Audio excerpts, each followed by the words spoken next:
Hello everyone, कैसे हैं आप लोग। उम्मीद करता हूँ अच्छे होंगे और स्वागत है फिर से वोटिंग इंस्टीट्यूट के चैनल में। दोस्तों, ये सीरीज जो मैं चला रहा हूँ, ये सीरीज है 9th क्लास के जो नई बुक आई है, नए सिलेबस आए हैं उसके अकॉर्डिंग।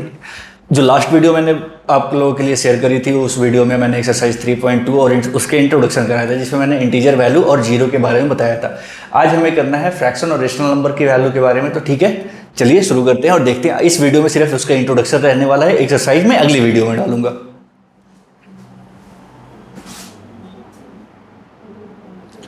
चलिए शुरू करते हैं। पहला टॉपिक है आपका filling numbers, filling the spaces fraction and a rational number. यानी इस टॉपिक में जो भी हम पढ़ेंगे वो किसके बारे में पढ़ेंगे, या तो फ्रैक्शन के बारे में या फिर हम रेशनल नंबर के बारे में। समझते हैं एक एक करके।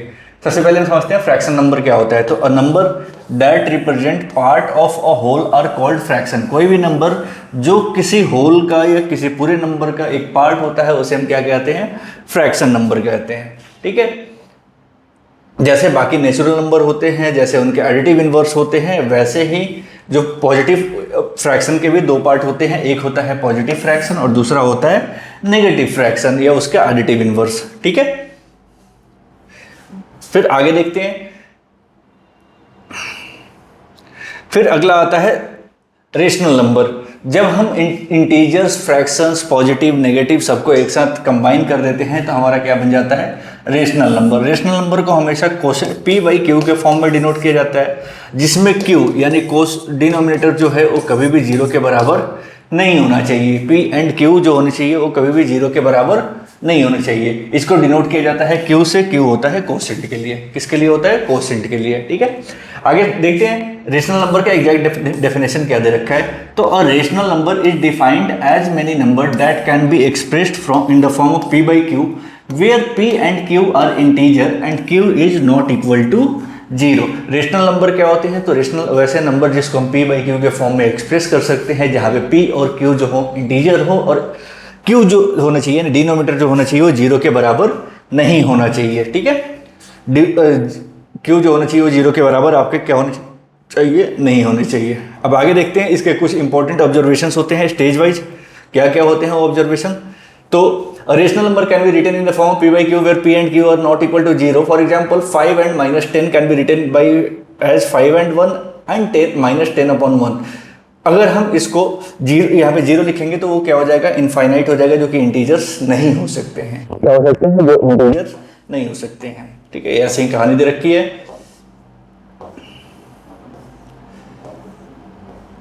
कुछ लॉ होते हैं रेशनल नंबर के। वो लॉ क्या होते हैं, तो पहला इक्वालिटी का लॉ। फर्स्ट लॉ क्या होता है, इक्वालिटी का law. If two rational number a by b and c by d are said to be equal, then ad is equal to क्या होगा, bc के बराबर होगा। यानी पहले लॉ के अकॉर्डिंग कि अगर a by b is equal to है c by d के, तो ये आपस में मल्टीप्लाई हो जाएंगे। तो फिर इसके लिए क्या होगा, a मल्टीप्लाई d जो होगा वो किसके बराबर होगा, b मल्टीप्लाई c के। पहला लॉ तो यही होता है। ठीक है, दूसरा जो सेकंड लॉ होता है addition of subtraction of two rational numbers. Addition and subtraction of two rational number, कि भाई दो रेशनल नंबर है, एक ले लिया हमने a बाई बी, दूसरा ले लिया c बाई डी। ठीक है, तो और उनके सेम डिनोमिनेटर है, और उनके क्या है, सेम डिनोमिनेटर है b। तो उस केस में इनका sum a by B plus c by B is equal to होगा a प्लस c अपॉन में b के, और उनका डिफरेंस भी क्या होगा, इस तरीके से होगा, a by B minus C by B is equal to a minus C upon B. ठीक है, आया समझ में कि अगर डिनोमिनेटर सेम हो, नीचे वाला नंबर सेम हो, तो उस केस में आपको कुछ नहीं करना, डिनोमिनेटर के बदले एक नंबर लिखना है और ऊपर वाले को प्लस कर देना है। वैसे ही डिफरेंस में होगा कि डिनोमिनेटर के बदले एक नंबर आएगा और ऊपर वाले नंबर को हमें क्या करना है, माइनस कर देना है।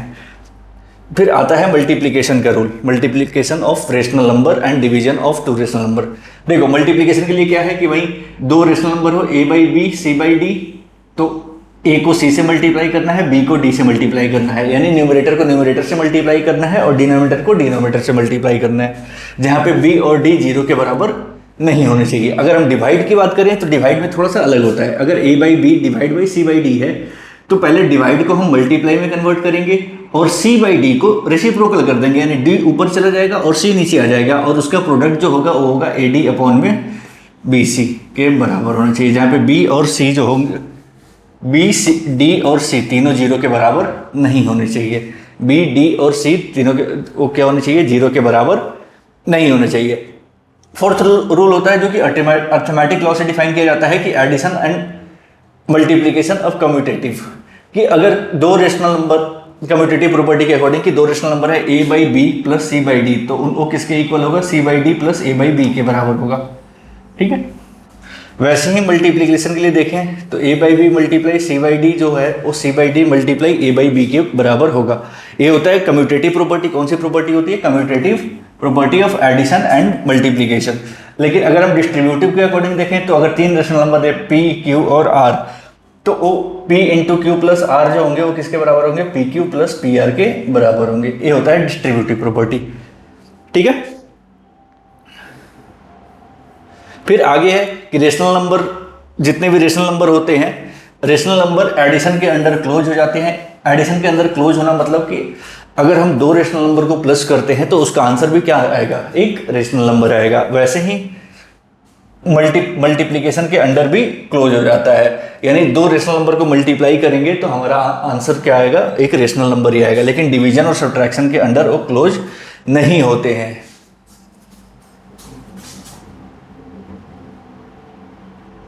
नहीं, सब्ट्रैक्शन के अंदर क्लोज होता है, डिवीजन के अंदर वो क्लोज नहीं होता है। चलिए अब एक एक करके मैं इनके डिटेल्स आपको लिख के समझा दे रहा हूँ कि कैसे होगा, क्यों होगा। देखो, सबसे पहले हमने पढ़ा फ्रैक्शन। सबसे पहले हमने क्या पढ़ा, फ्रैक्शन पढ़ा। फ्रैक्शन क्या होता है आपके लिए,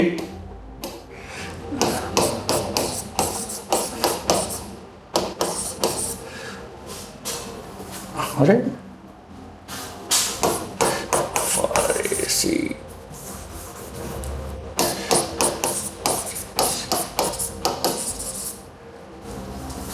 हाँ जी, फ्रैक्शन क्या होता है,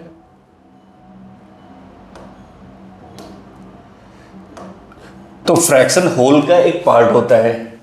ठीक है, फ्रैक्शन क्या होता है, it is a part of a whole. पूरे वैल्यू का एक पार्ट होता है, पूरे वैल्यू का क्या होता है, एक पार्ट होता है। ठीक है, जैसे मैंने एक सर्कल बनाया, इस सर्कल को चार पार्ट में डिवाइड कर दिया और एक पार्ट को पेंट कर दिया, तो एक पार्ट को पेंट किया है तो 1 और टोटल कितना है 4, यानी 4 का एक भाग जो है वो क्या बन गया आपके लिए, फ्रैक्शन बन गया। अब ये जो वैल्यू है, ये वैल्यू किसको रिप्रेजेंट कर रहा है, एक फ्रैक्शनल वैल्यू को रिप्रेजेंट कर रहा है। ये जो वैल्यू है वो किसको रिप्रेजेंट कर रहा है, फ्रैक्शनल वैल्यू को। फिर हमने पढ़ा क्या, दूसरा वो पढ़ा रेशनल नंबर। दूसरा क्या पढ़ा हमने, rational number.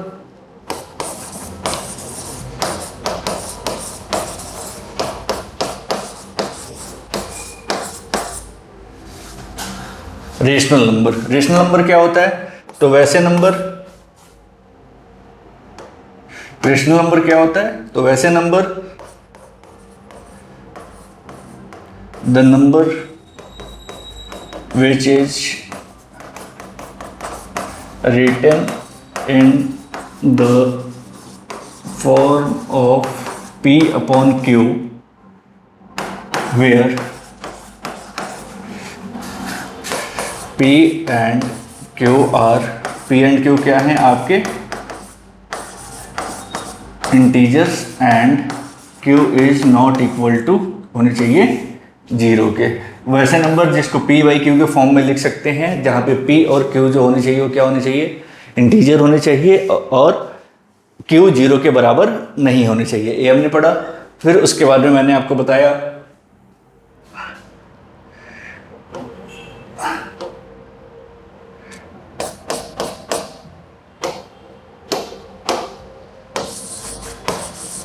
Law of rational numbers. ठीक है, लॉ ऑफ रेशनल नंबर, उसमें मैंने क्या बताया था आपको, तो पहला लॉ, फर्स्ट लॉ क्या था, एडिशन का।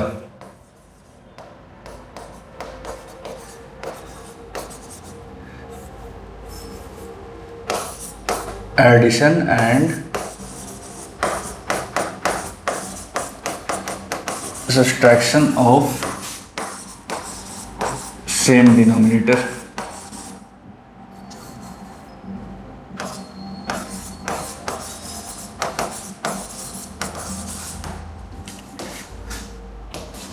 Okay, addition and subtraction of same denominator कि भाई एक रेशनल नंबर है a बाई बी, दूसरा रेशनल नंबर है c बाई बी, ठीक है, डिनोमिनेटर दोनों का सेम है, तो इसको प्लस करेंगे कैसे, तो a प्लस सी के बराबर, ये तो हो गया प्लस के लिए। फिर ऐसे ही हम किसके लिए, माइनस के लिए, वो क्या था, तो a by B minus C by b, तो ये हो जाएगा a माइनस सी के बराबर, ये पहला लॉ था, ठीक है।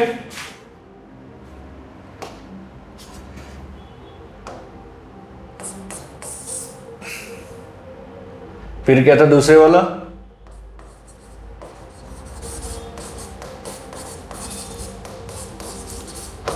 Multiplication and division of rational number.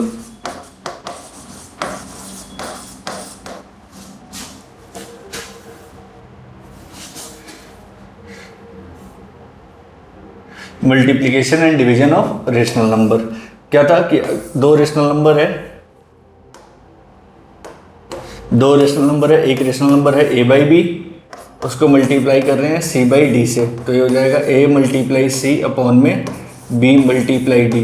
इसके लिए कंडीशन क्या होना चाहिए कि b is not equal to 0 and d is also not equal to 0 के बराबर होना चाहिए, ठीक है।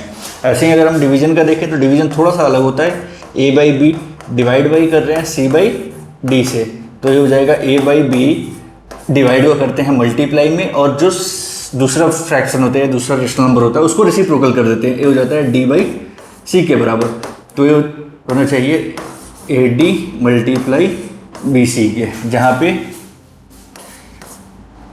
b is not equal to 0, c is not equal to 0 and d is also not equal to किसके होने चाहिए, 0 के होने चाहिए, ठीक है।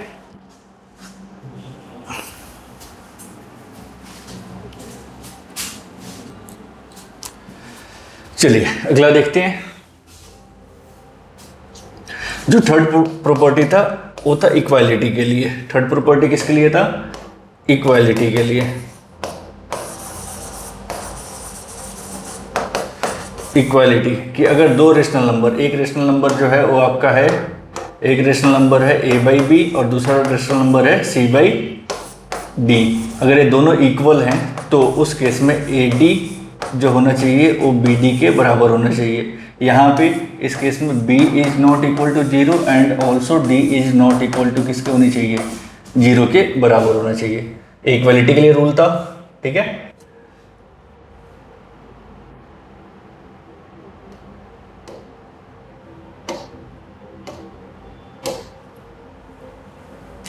जो फोर्थ रूल था वो था प्रॉपर्टी के लिए। हमने ऑलरेडी 8th क्लास में प्रॉपर्टी पढ़ रखी है, distributive property and commutative property, ठीक है। तो एक ही करके समझते हैं डिस्ट्रीब्यूटिव एंड कम्यूटेटिव के लिए। पहला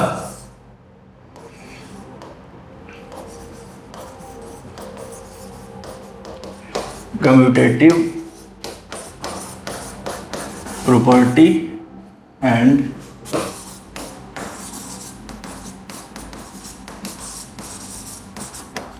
डिस्ट्रीब्यूटिव, ठीक है, distributive property of rational number.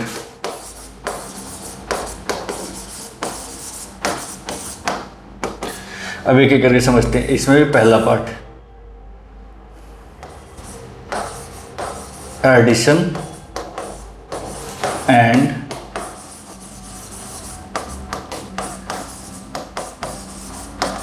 multiplication of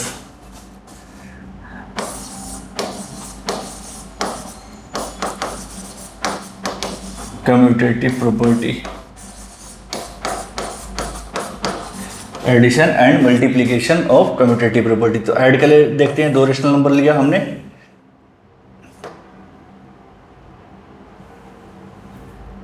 ठीक है, दो रेशनल नंबर लिया, एक रेशनल नंबर लिया हमने a बाई बी, दूसरा रेशनल नंबर लिया c बाई डी। तो इसका सम जो होगा वो c by d plus a by b के सम के बराबर होगा। इसमें भी वही कंडीशन होनी चाहिए कि बी और डी जो 0 के इक्वल ना हो। सिमिलरली अगर हम मल्टीप्लाई के लिए देखें तो ए बाई बी मल्टीप्लाई हो सी बाई डी से, तो इसका product c by d multiply a by b के बराबर होना चाहिए। ये तो हो गया कम्यूटेटिव प्रॉपर्टी, ठीक है। अगला जो प्रॉपर्टी है वो है आपके लिए कम्यूटेटिव प्रॉपर्टी, जो बी पार्ट है, और डिस्ट्रीब्यूटिव प्रॉपर्टी।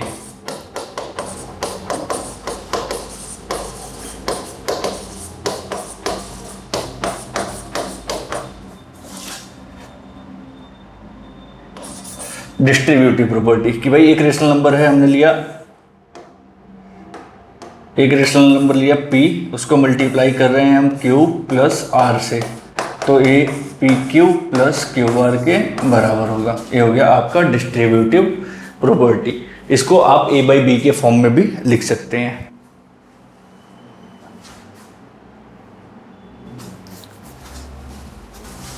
चलिए अगला प्रॉपर्टी देखते हैं।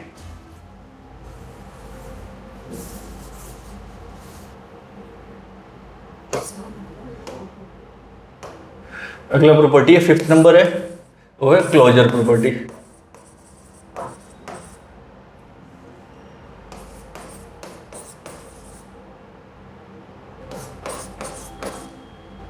Property of rational number.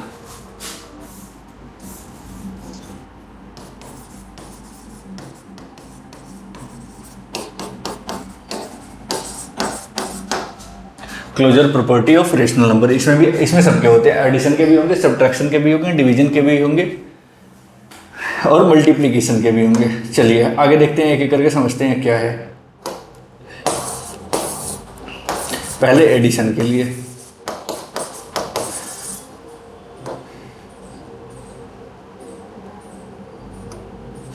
अगर हम दो रेशनल नंबर लें,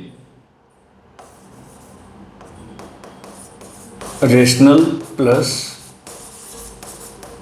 रेशनल, तो इसका सम भी क्या आना चाहिए आपके लिए, रेशनल नंबर आता है,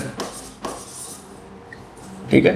अगर ऐसे यानी हम कह सकते हैं कि रेशनल नंबर जो है वो सम के अंदर क्लोज हो जाता है। क्लोज का मतलब होता है कि रेशनल नंबर यहाँ चाहिए, यानी दो रेशनल नंबर को अगर हम प्लस करें तो हमारा आंसर क्या आना चाहिए, रेशनल नंबर आना चाहिए। वैसे ही सब्ट्रैक्शन के लिए देखें तो इसमें भी रेशनल प्लस रेशनल, ये भी किसके सॉरी सब्ट्रैक्ट कर रहे हैं ना यार, इसको भी सब रेशनल माइनस रेशनल, वो भी किसके बराबर होना चाहिए, आपके रेशनल होता है, ठीक है। यानी दो रेशनल नंबर को माइनस करेंगे तो भी क्या आएगा, हमारा रेशनल नंबर ही आएगा। दो रेशनल नंबर को माइनस करेंगे तो भी हमारा क्या आएगा, रेशनल नंबर ही आएगा। सिमिलरली मल्टीप्लिकेशन के लिए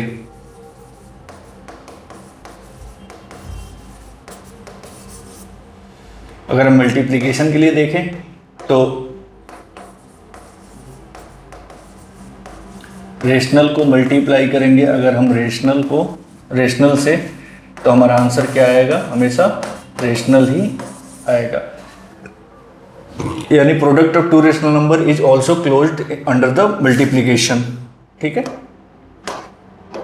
चलिए नेक्स्ट डी, डिवीजन में देखो जनरली क्या होता है, रेशनल को रेशनल से डिवाइड करेंगे, हमारा आंसर क्या आएगा, रेशनल आएगा। Rational divide by